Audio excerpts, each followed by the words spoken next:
All right, so welcome to Math 119-312. It's a long story as to why they can't have the same last two digits. I am Steve Miller, Professor Miller, and this is a novel experience at Williams. So what we're going to do is not only are we having a class being offered at two different levels, but we're also offering the class to some alums who would like to take it and participate. And so I am extremely excited as to what is going to happen. If you have gone to the course webpage, you might have seen words like tentative or rough by the syllabus. It is really very much in flux, and it's going to be influenced by what you want to do. This is, one of the defining moments of our times. It has impacted almost everything. This is one of the few classes where essentially anything you want to talk about is fair game. And so what I want to do with this class is I want to try to create a space where we can have rational, important discussions. This is going to be recorded, so you do have to be a little bit careful what you say, but it is important to be able to speak up and defend your views and to be able to have conversations. A lot of what we're going to be doing is talking about how to have good conversations. So I am in the math stats department. That means I know how to lie or mislead with statistics if I wish to do so. I see some people smiling already. Great, I'm happy to see other people have these skills as well. These are skills that should not be used, or at least they should not be used to lie and mislead. They should be used to find people who are lying and misleading. Two of my friends actually dropped out of college for a year to help the amazing James Randi set up his institute to debunk psychics. And they traveled the world with him, and it was a phenomenal experience where they got to work closely with a professional magician who shared some of his secrets about how easy it is to mislead and misdirect. And so I am going to try to show you just a few of those today and just talk a little bit about the various topics we can discuss. And so I have a tentative list. We have some phenomenal alums who are participating both in class on a hopefully daily basis, but as well as just coming in for some special classes now and then to share their experience and expertise. And so again, the list of topics is nowhere complete, but it's meant to be a good springboard. It is, somewhat sad and fitting that, today is September 11th, because this class was actually inspired by two alums who helped get a class at Williams shortly after 9/11 to talk about the effect of the terrorist attacks on American society. And there's a lot of similarities between what we're going through now and what we're going through then. Based on the number of freshmen I have in this class, I think it is safe to conjecture there's at least one person who was not alive when September 11th happened. I think it's very safe to say that many people here probably do not remember firsthand what it was like. And so it's interesting, the more events you have like this, and you can go back and ask, which events do you remember most? What's the first big one you remember? For me, it would probably be the Challenger explosion. COVID is a little bit different in terms of how long it's happening. We're all going through different things. I will just say that I have had family members and friends who have been depressed over the years. I would not say I am depressed, but I will absolutely say it has affected me. I have been unable to function as well many times because of what I'm going through. I serve on a regional school committee. I have to be very careful what I say about that. A lot of those would be better for private conversations, but it is a interesting story right now as we try to figure out how do we navigate, what do we do in our schools. Williams College, hats off, is we are finding a way to get those of you who want to come back to campus to come back to campus. And there's a lot of schools that have made the decision to just go remote. It is easier, it is safer, but you lose a lot. And that's why the subtitle of this class is a cost-benefit analysis. So I actually have been publicly attacked in my service on the school committee for using the phrase cost-benefit analysis. So how many econ people do I have here? Do I have any econ majors or potential econ majors? So I see at least a few hands going up. So I feel you need to be able to have the serious conversations, and they're going to be hard. And you're going to have to choose between a lot of painful alternatives. And sometimes what you have to do is choose which is the lesser of the various evils. what is important in stuff like this is to have conversations, is to be able to have the right statistics to look at. And so, let's see. So, okay, you should hopefully be able to see the screen right now. Full screen.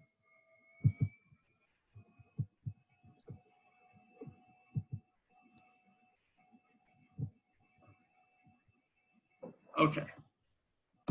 So this class is, as I said, being offered at 2 different levels.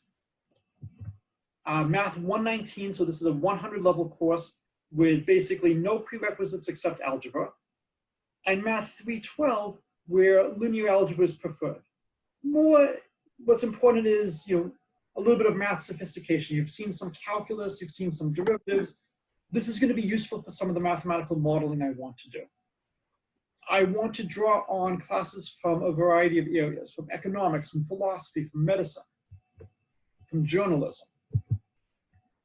So I want to start off with one of my favorite questions. So your favorite team has won 3 of their last 4 games for a winning percentage of 75%. If you're having trouble doing that division, let's talk about the algebra prerequisites. That's about the level I want for Math 119. Is your team doing well? What do you think? They've done well for the last 4 games. They've done well for the last 4 games. How well would a typical team do in 4 games? 50-50. 50-50. 50-50. Now, 75% is a lot better than 50%. If you're winning 75%, you're one of the elite teams in the league. But we're only talking about 4 games. The difference is 1 game. Is that significant?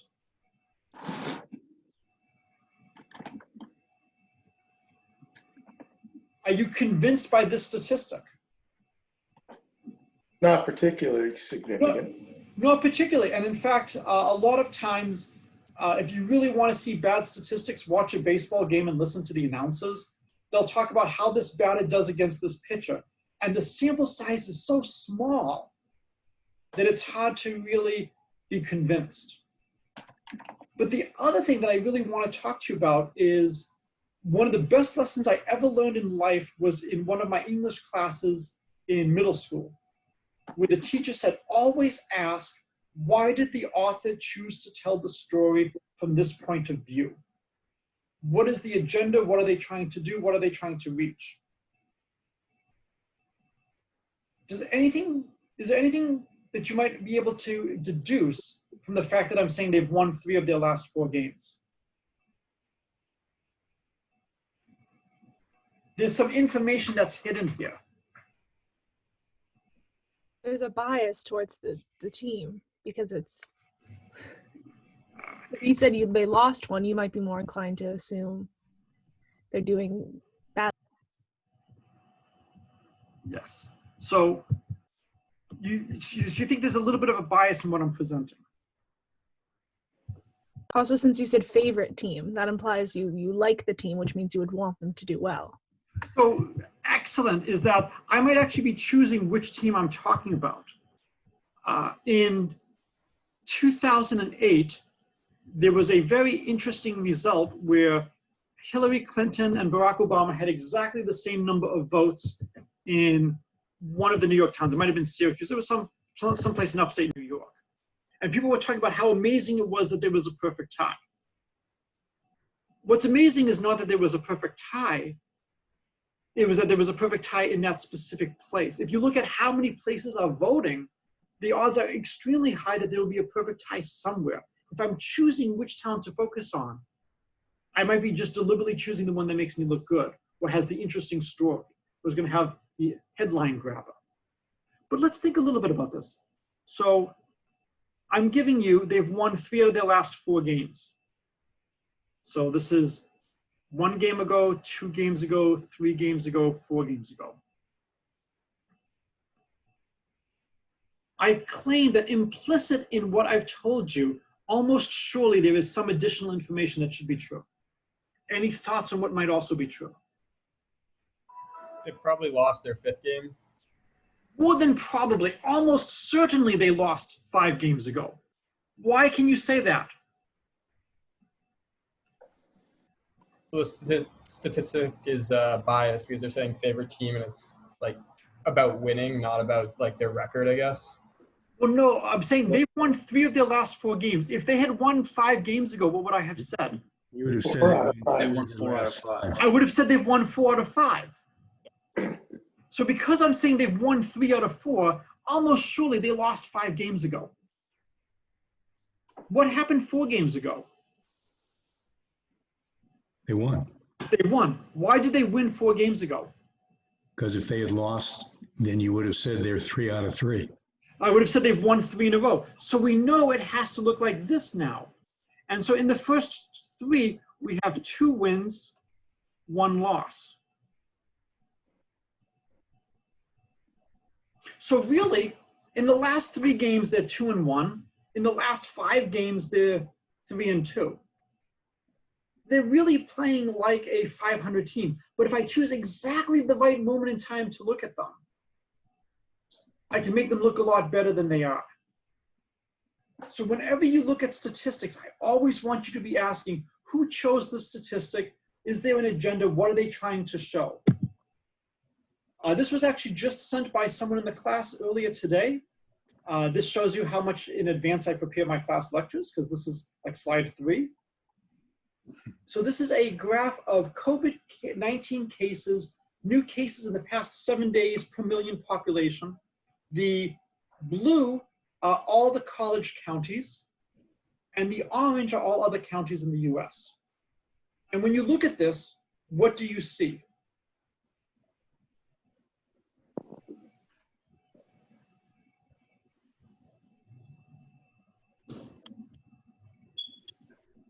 So when you look at this, what conclusions might you draw? There's a spike in college campus county COVID cases. Yeah, I mean, it looks like there's a huge spike in college campuses. We're looking here maybe around 1,400, here around 600, 700. It looks like maybe there's double the number of cases in college counties. They track the same until right at the end, and then they diverge. Right, and so the interesting thing is, when everybody is home, maybe there's not that much of a difference between college and non-college counties. And sometimes you can look at graphs and see that there is a reason for a discontinuity. One of my favorite examples is if you look at a plot of sunrise, sunset. Do you think sunrise and sunset changes continuously or discontinuously over time, from day to day? Continuously. Continuously. Throughout the whole year? Until you change the seasons, Until you hit daylight saving. the clocks. So there are 2 times, if you look at the plot, where you can see an incredible sharp change because something interesting has happened. So over here, this could be around when maybe college students start going back to college from their hometowns. So does this mean that COVID is more prevalent on college campuses than the rest of the US? And that for those of you students who elected to come back in person, good luck.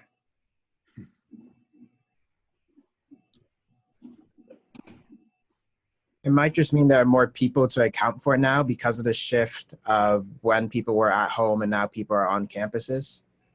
Okay, so say that again. There's more people to Account for. So there are more people that could get it. So there's an increase in the people that do get it. So Williamstown is roughly 7,700 people. Right now, roughly 1,600 people are college students. That is a significant fraction of our population. And so our population really changes dramatically when the college students come back to town. And getting more students, other counties are getting less. And we're not normalizing any of these by population. We're just doing counts. So I think from the public health perspective, you would look at the behavior going on in the college students, and is that what's driving this change in incidence of the disease? Right. So, for instance, are college students doing very deadly behavior which is causing the disease to spread. And again, from what I have seen walking through Williams campus, I've been extremely impressed with how students are behaving. I know other college campuses that is not the case. 11 students at Northeastern were expelled for not following the guidelines they said. Other schools have had similar issues. You might expect that the people coming back, though, might be less likely to have the problem, since they wouldn't come back if they were symptomatic or perhaps had been exposed. So that might be a reason that you'd be surprised at the increase. Right, so it might be that if you're showing symptoms, you're not allowed back on campus, so this is a little bit surprising. You'd also need to, Yes? I'm sorry, you'd also need to see like the amount of testing that happened before and after kids come back. Excellent. These are cases accounted for by a test, which means that there could be cases that exist outside of this graph, or like, is this just because we're catching the disease more on campus now? Excellent. That was the point I was just about to make, so I'm so glad you said that. If you test more people, you expect to find more positive cases. And so what statistic would you want to look at? I might want to look at what % of the tests are positive. Yeah. And so when you see a huge spike like this, what would have happened if we had tested all the counties? So let me see if I can share the Williams data.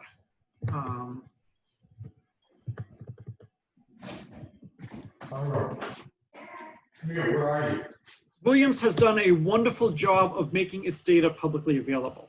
Hey, I'm gonna put bar on the And so, if I go back to share screen. So here is the data from Williams College. Almost 8,000 tests done. Only 2 positive test results since August 17th, 1 in the past 7 days. Look, that's an incredible number of tests. If you look at what fraction of the tests in Berkshire County are being done by Williams, it is a huge driver of all the testing that's happening. In fact, this has been enough to cause a huge issue with the regional school committee, because Massachusetts has, different gradations, different colors as to how COVID is in your area. And the numbers are not, or the math is not what we were told. And 5 positive test results in Williamstown in a 2-week period is enough to move us into the 2nd highest level of threat category in the state, and move us to a position where the state recommends seriously thinking about in-person instruction. That the formula is flawed. And so with all the testing that's going on, a lot of colleges require all students to be tested before they return to campus. So just looking at something like this, there's a lot more that I would like to see. Any other comments on this graph? Well, I think also the all other counties can be really misleading, because many different counties will have different characteristics, different populations, and also just different testing procedures. And so grouping them all together could completely change the graph and what it looks like. Excellent. So if you're looking at counties that have college campuses, now what's interesting is this is not taking into account how large the college campus is, or if a county has multiple college campuses. So which places do you think which counties would have a lot of college campuses? Like cities, which cities would tend to have a larger population, which means they would tend to have more cases. Yes. So that's skewing the data. Right. So is this the plot that you want to see? No. Is it a plot that allows you to write a scare story about how dangerous it is for college students to be coming back to counties? Yeah. Yes. And so I know we have several journalists who are, auditing this class, who will be talking to us at various points about how you can control a dialogue. There are so many bad statistics you can use. One of my favorites is they did a study of elementary school spellers to determine what makes some kids good spellers and other kids worse spellers. And they found in elementary schools that on average, the better spellers were the ones with larger feet. Correlation. Correlation. So anybody know why larger feet led to better spelling ability? Would you repeat the question? Sure. So they studied elementary school kids to try to figure out who's the best at spelling. And they found that typically the kids with bigger feet spelled better in elementary school. Because the bigger feet. The kids with what? The kids with larger feet. Larger feet. Larger feet. The older kids. They're older. So what's really going on is the older kids typically spell better than the younger kids. But if you phrase it like this, you can come up with so many interesting statistics. And so I want you to be aware of this every time you look at something. Professor Miller? Yes. This isn't a terrible graph. At least they've normalized to population.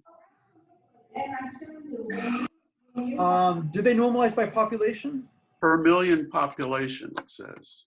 Oh, good. Oh, okay, good. Okay, good. Oh, so I missed that. So good. It did normalize by population. Excellent. So you've convinced me that it's not as good as it could be because of the testing question.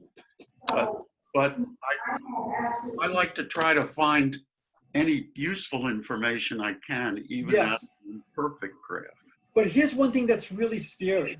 A lot of towns have very low positive rates, maybe around 0.1. One of the towns that sends kids to our school district, one day they had a 10% positive test rate. This town is so small that they don't have their own middle high school. They send their kids to the middle high school of Williamstown, Lanesboro, to Mount Greylock. 10 people were tested that day. 1 person was positive. So if that person doesn't test positive, it's 0%. If they test positive, it's 1%. So when you normalize by population per million, if you have a county with a very small population, 1 or 2 tests that are positive can have a huge impact on the result. And you might almost want to group a couple of counties together that are nearby and local so that they have a reasonably sized population. The other thing is there's the danger of the false positive. If you're doing 1,000 tests and getting back maybe 100 positives, and one of them is a bad test result, it's not going to have a huge impact. But if you're getting back almost no positives and there's 1 false positive, that will have a huge impact. So you really have to look at so many different things when you have data in front of you. And that's going to be one of the themes for this course, is trying to find what is the right statistic to look at to really get a handle on what is going on and to decide the cost-benefit analysis. What is worth doing? So a lot of colleges have decided it is not worth the risk of having students back on campus. Students can learn remote. One of the reasons I and many of my colleagues are here at Williams is we absolutely love teaching and we love interacting with the students. And we want to find a way to do it. And there are some professors where it is absolutely the right thing for them to be teaching online. For others, we want to teach in person. And we want to try to find ways to make this work. One of the problems with this disease, though, is that a single person can be what they call a super spreader. And yes, that's proven in church events, other social events. You may have one person, that one positive test may result in 100, 150 people being infected. Yes. And there was an example for a convention, a medical convention in Boston, where there was a super spreader, and they can actually trace, because it's a slightly different variant of COVID because it mutated, and they can trace just how much came from that one event. And this is where you have to make terrible choices, is how much risk are you willing to accept for various things? And so a lot of people said, it's just not worth being a fan at a sporting event, that there's not really a need for that. Little kids, the social emotional being able to play. I have a lot of athletes who chose not to come back this semester because they would not be able to play their sport, and they decided to do something else. So I want to play one of my favorite clips. Before you leave that, if you're stepping back and making a national decision, you're looking at this figure as I would, in the last 7 days, when kids were going back to schools, there's a spike, a significant spike in the number of positive cases. And I think when I saw this graph first thing this morning, I looked at that and said, drew a conclusion. Was I wrong in drawing a conclusion that this is a significant issue to be followed?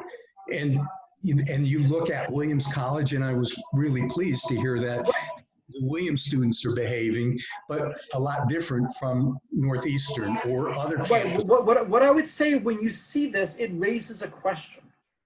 It says that something might be going on. It doesn't mean that something is going on, but there's a chance. And I want to figure out what is the explanation. Anybody ever watched the TV show Scrubs? So it's one of my favorite shows. It's a show basically coming of age of some interns and residents.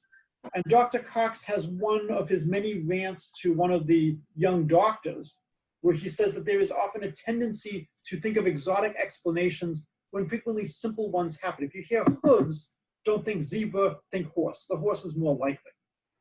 When you see something like this, what is the likely explanation? And in a lot of times, if the data is presented honestly, I think the likely explanation will be true. But if somebody has a line, if they have a story that they're trying to sell, if they're trading in fear, they can easily choose statistics in such a way as to influence or bias you. I will risk doing an experiment now. Do I have a student who is willing to volunteer for an experiment?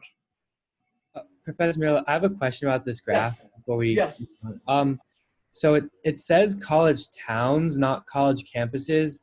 So does that kind of also imply that cases that are in a college town but aren't necessarily from the campus are being included as a college town new case?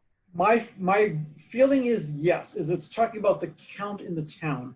So the town has had 5 cases in the past 2 weeks, 2, I believe, from the college, 3 from outside. So like, wouldn't that kind of imply that, you know, college towns like Boston or New York City also had more cases and now they're being removed from all other counties and they're being counted as college towns, or is that not? Well, I mean, the interesting question is, you know, where are the college students being removed from? And is that almost, say, uniform as they just shuffle around? And then the question is, are you still a college town if your college is remote? So what if your only colleges no longer have students in them? Are you still classified as a college town? So hopefully in the article, they actually define their terms. I think Smith went remote this year, but they might have a few maybe special students who are there, I'm not sure.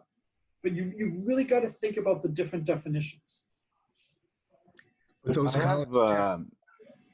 have 2 questions. Yes? Okay, so with the, I mean, don't you have an overlap?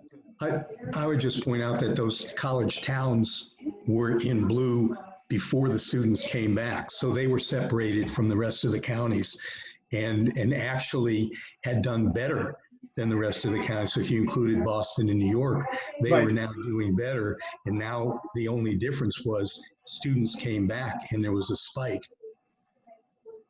But again, my main question, then we should move on, is how much of this spike, as was mentioned earlier, is due to increased testing? Is there really a difference, or are we just testing more? You know, Williams, every student has been tested. Is there any student here who's been tested fewer than twice? Yeah, everybody should be at least twice. I know at least one of my students has been tested 5 times already. Is there anybody here who's been tested 6 times?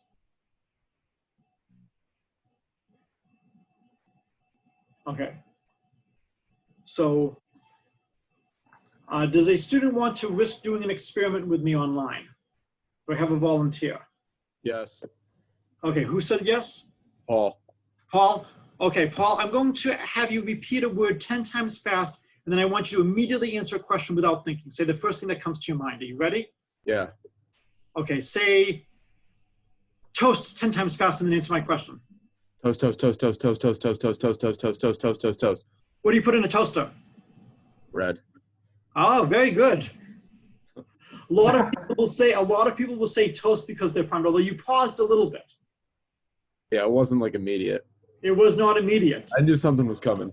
You knew something was coming, but you paused, so the whole point is you can prime people. You can prime people in terms of how you present the data, and you can prime people in other more subtle ways.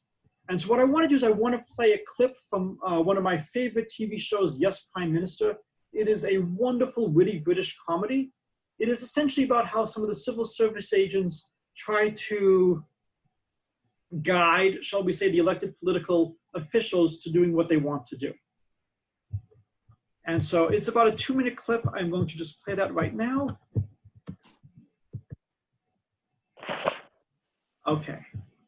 He's going to say something new and radical in the broadcast. What, that silly grand design? Bernard, that was precisely what you had to avoid. How did this come about? I shall need a very good explanation. Well, he's very keen on it. What's that got to do with it? Things don't happen just because prime ministers are very keen on them. Neville Chamberlain was very keen on peace. He thinks it's a vote winner. Ah, that's more serious. Sit down. What makes him think that? Well, the party have had an opinion poll done. It seems all the voters are in favour of bringing back national service. We'll have another opinion poll done showing the voters are against bringing back national service. We can't be for it and against. Of course they can, Bernard. Have you ever been surveyed? Yes. Well, not me, actually. My house. Oh, I see what you mean. Well, Bernard, you know what happens. Nice young lady comes up to you. Obviously, you want to create a good impression. You don't want to look a fool, do you? No. No, so she starts asking you some questions. Mr. Woolley, are you worried about the number of young people without jobs?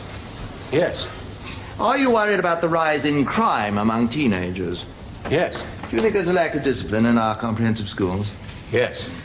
Do you think young people welcome some authority and leadership in their lives? Yes. Do you think they respond to a challenge?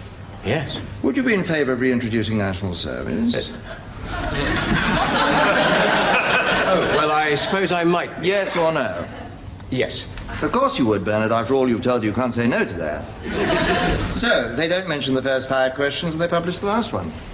Is that really what they do? Well, not the reputable ones, no, but there aren't many of those. So, alternatively, the young lady can get the opposite result. How? Mr. Woolley, are you worried about the danger of war? Yes.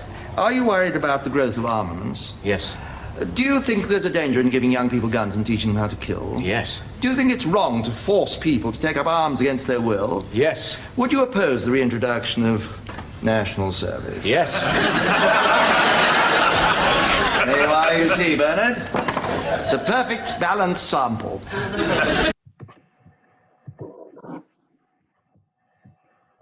So the point of this is to just show how easy it is to try to prime someone, to put someone in a certain frame and then get a response that you want.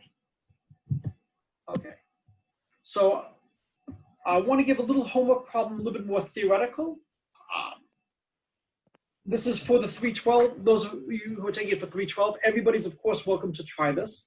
And this was actually posed by one of the alums who was taking the class. And the problem is the following. Suppose there's a fixed probability P of contracting the virus each day. So it doesn't change every day, you have probability P of contracting it. But you can only contract the virus once. And on a given day, you don't know if you've contracted it or not. And they want to know what value of P will give you the highest probability of contracting the virus on a given day N. So if I tell you I want to know on day 30, what value of P should I choose so that my chance of getting sick on day 30 is the highest possible of getting sick on day 30? Is it, and you can only get the virus once. Can someone give me a value of P that will assure me that I do not get sick on day 30? 0. 0. So if P is 0, I'm never going to get it. Okay? Can you give me any other value of P that assures me that I will not get it on day 30? 100. 100%, because I'll get it on day 1.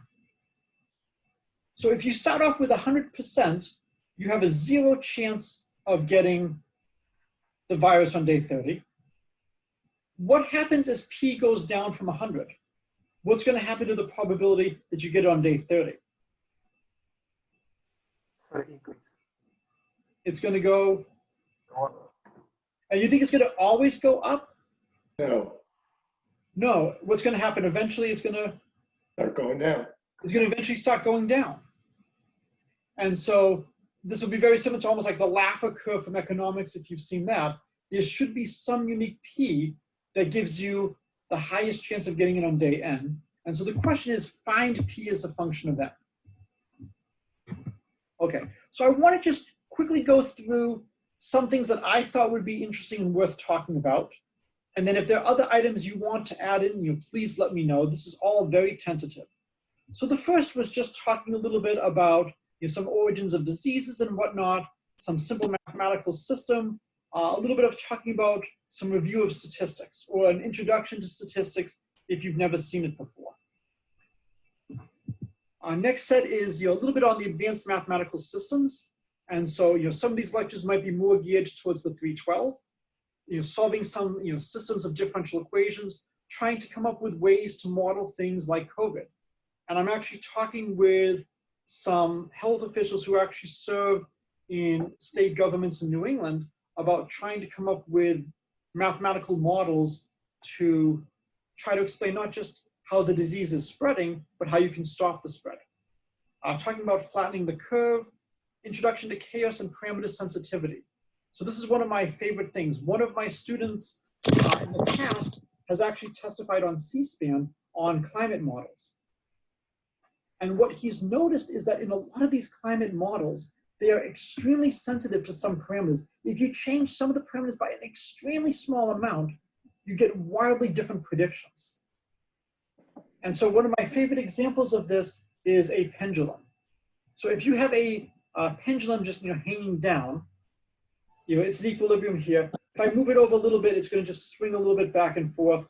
No big deal. A small change in the system is not going to lead to wildly different behavior. So we would say that this is a stable equilibrium just pointing straight down. Does this pendulum have another equilibrium point? So straight down is one equilibrium point. Straight up. Straight up. So if I have it straight up, this is an equilibrium point. But now if I tip it ever so slightly, you're going to have wild swings as it goes back and forth. And so what that tells us is if we get the value of that parameter just a little bit off, instead of being perfectly straight, if it's just a little bit off, the behavior is going to be wildly different. So when you're looking at models, you want to get a sense of how well do we need to know these results? Do we actually have a chance of being able to observe things well enough, or does the model require so much sensitivity that it's effectively impossible? Anybody know a good chaotic system where we really can't do long-term predictions? Weather. Weather. And so there's a phenomenal series of papers, and it's been immortalized in, if a butterfly flaps its wings, does it cause a tsunami in Japan? Or the related question, if this is true, let's find that butterfly. But if you have very sensitive parameters, you know those extremely well. And you want to know, well, if I'm off by 10%, how much is that going to affect the predictions of the model? One of the big things that people talk about in COVID is how many people do you infect?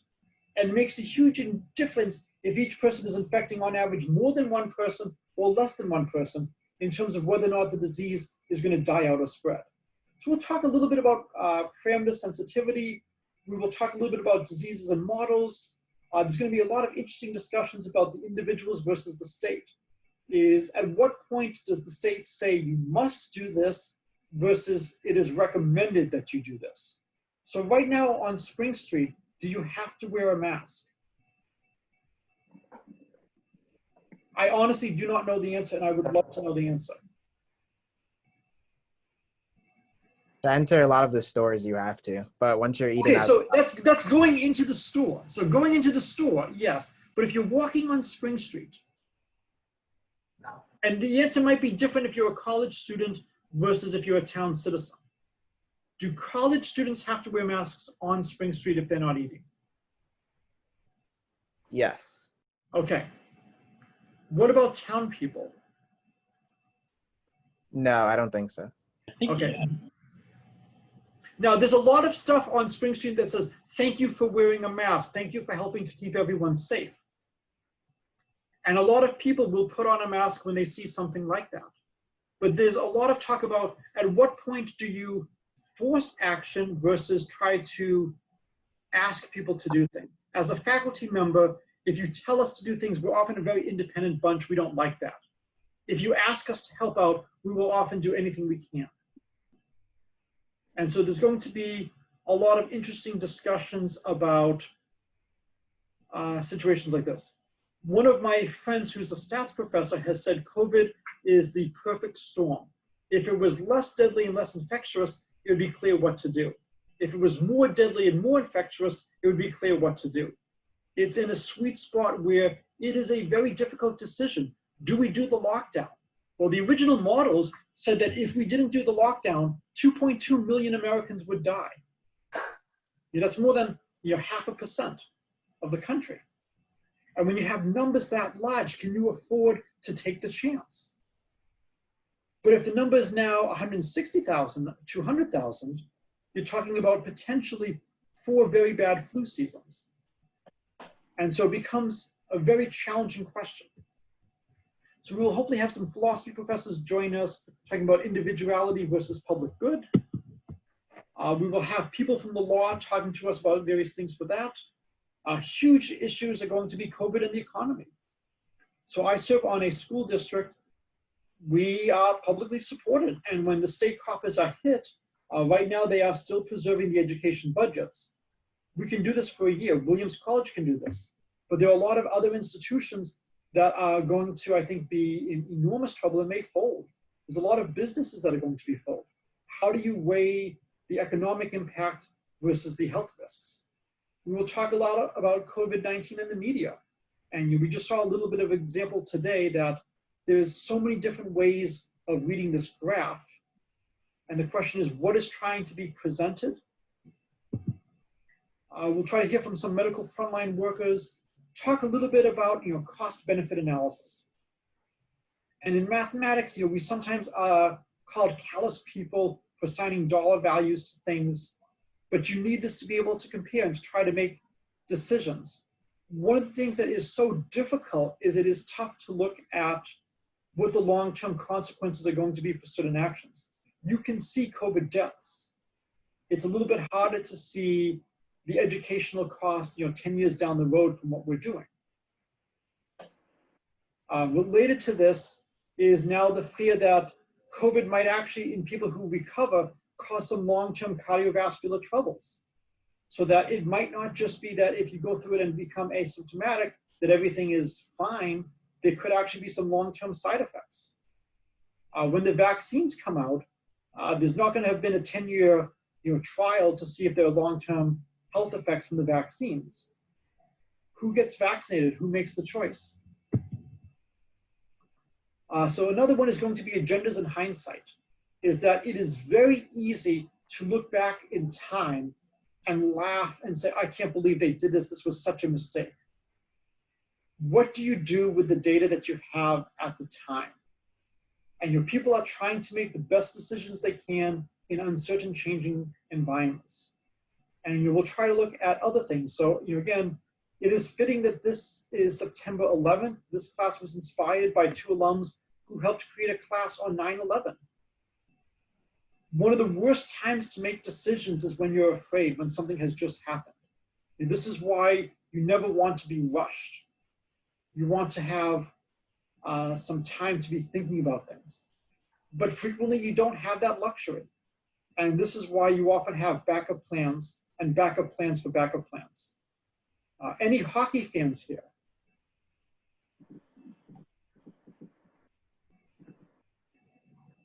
So I chose to wear a math shirt today. I almost wore a hockey shirt. The NHL has a policy that at every game, there is somebody in the stands, or at least when they actually had people in the stands, who could play as a goalie in case a team went through all their goalies. And last year, Toronto was hosting Charlotte, and Charlotte's goalie went out of the game. He was injured. So the backup goalie goes in and they call the person in the stands who actually drives the Zamboni for Toronto and does some practice goal work for them. And they said, well, look, Charlotte's on their backup goalie, suit up just in case. A few minutes later, he's in the game. He quickly lets up a goal or two, but he settles down and Charlotte wins the game. And the NHL had a backup plan ready to go. What happens if this occurs? So we will talk a lot about the effects of lockdown. We'll talk about contact tracing and the cost-benefit analysis. It's being done very differently in many different countries. We will talk a lot about educational institutions, college level versus elementary and high schools. A big one is going to be comparison of policies in different countries. So China can handle COVID very differently than America. Sweden has elected to pursue a very different strategy than almost anyone else in the world.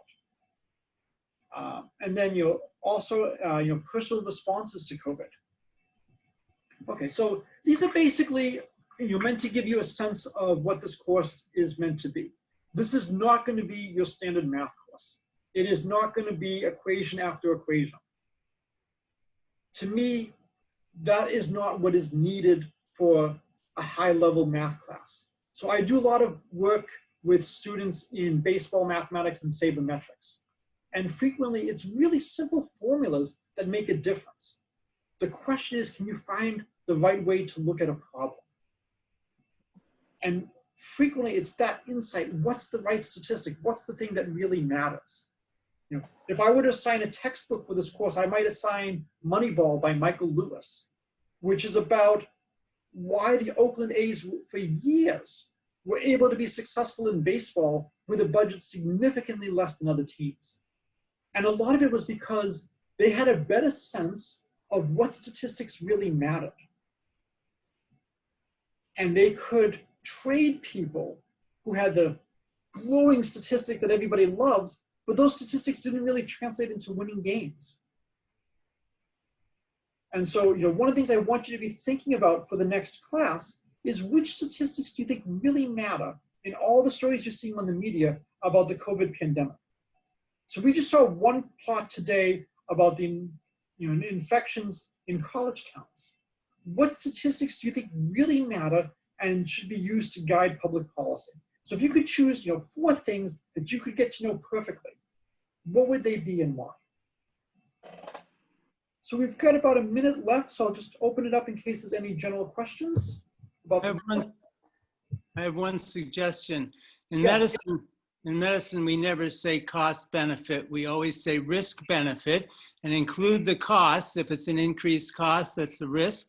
And if it's a decreased cost, that's a benefit. I think you'll get much more favorable response if you say risk benefit than cost benefit.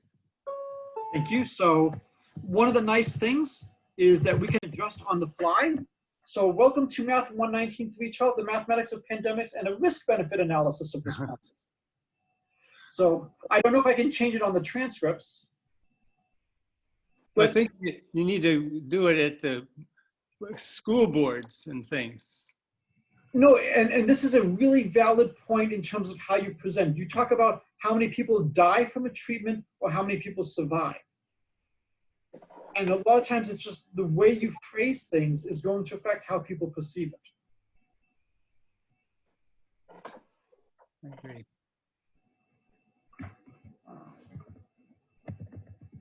Professor Miller, I have a question generally about how the hybrid format of this course will work, and also how this course will work for the students that are taking it at the 119 level.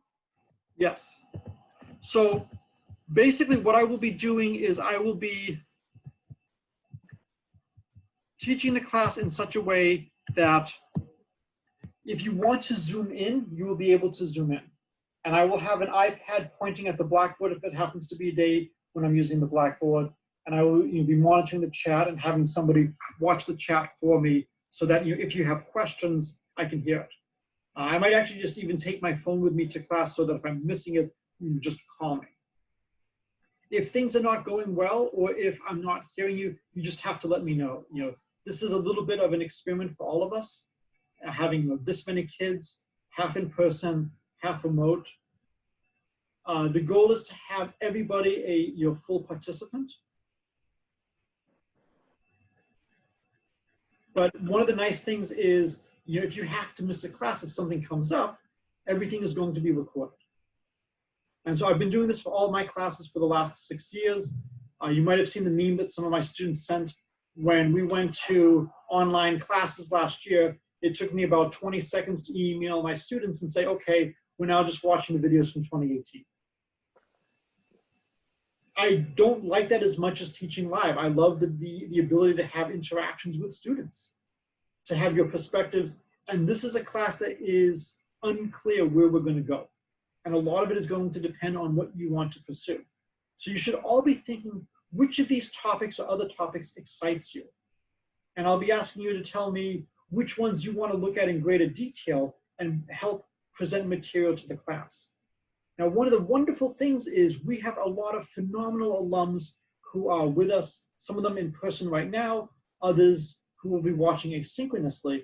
And this is a chance to talk to some people who can get our work listened to, hopefully at the national level. And so there's a lot of people that I'm talking to. A lot of us are frustrated by what we see as poor analysis of a very important problem. And again, it is hard because it is personal, it affects people, and people are afraid. And this is not the environment to necessarily make the best decision. And so, one of the reasons that I was so excited when I was challenged by some of the alums to teach a class like this is the fact that if we do a good analysis, maybe we can actually get this listened to in some places that will really matter. And maybe tell people, stop showing statistics like this. This is not the statistic that is helping anyone at all. This is the statistic that's really going to matter. I have some views about the subject. I will try as much as possible to keep them secret. The best compliment one of my advisees gave, and he's actually in this class right now, is that he did not know the political beliefs of one of his professors until a third or two-thirds of the way through the semester, and he actually guessed wrong. And so as much as possible, I want to try to keep my views separate because my views don't matter. What matters is what you can prove based on facts. And so this is a class where I don't really care what your views are. I care that you can explain and defend your position with facts. For me, everything is fair game. So did I send the article about the woman, I think she was like a 3-time US volleyball champion who did not wear her mask as a deliberate experiment in a store? So I'll send that out as just a interesting way of trying to have conversations. And how can we have conversations on difficult topics? And then the last thing I will end with is it is not enough to be able to do the math correctly. You have to be able to convince the people who say yay or nay to listen to you. And that sometimes changes a little bit of what statistics do you look at. So I am responsible for a formula that allocates Chapter 70 funds in our regional school district. And I had to present this formula to finance subcommittees, select boards, and to the voters. Do I want the most accurate mathematical formula or something that's, say, 98% of the way there, but is much easier to explain, which is better? Or what if one has more opportunity to be manipulated? If it's used correctly, it's going to be great, but there's some dangers. So there's really interesting questions on the policy side about how do you implement stuff like this. All right, if anybody else has any other questions, please feel free to shoot me an email. I am happy to get together for a socially distant walk or ice cream if you're on campus, or if you're not on campus to just, have a conversation or something like that. Have a great rest of the day. Thank you. Thank you. Thank you. Thank you. Thank you.